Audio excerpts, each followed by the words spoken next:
বাংলাদেশে আমাদের একটা ফ্রুট ফার্ম আছে 15 বিঘা জায়গার মধ্যে, যেখানে লিচু ম্যাঙ্গো থেকে শুরু করে সব হয়। কিন্তু এগুলো হওয়া সত্ত্বেও ইংল্যান্ডে আমরা এগুলো বেশি দামে কিনে খেতে হয়, কোনো কারণ নেই। এক একটা আম বাংলাদেশি টাকায় 350 টাকার মতো, এই সাইজের আমগুলো। আর এক একটা লিচু এই সাইজ, এগুলা বাংলাদেশি টাকায় 30 টাকার উপরে পড়ছে। একটা লিচুর দাম 30 টাকার বেশি।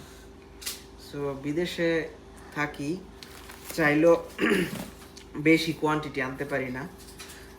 এই দেশে যে আজদা ম্যাঙ্গোগুলো আছে সেগুলো খাওয়ার চেষ্টা করি কম প্রাইসে, খুব কম এগুলো নিই। কারণ বাংলাদেশ থেকে যে ফ্রুটসগুলো আসে এখানে খুবই এক্সপেন্সিভ। কারণ এই লিচু যদি বাংলাদেশে কাউকে বলি একটা লিচুর দাম 30 টাকা, আপনার কয়জন কিনবেন বলেন?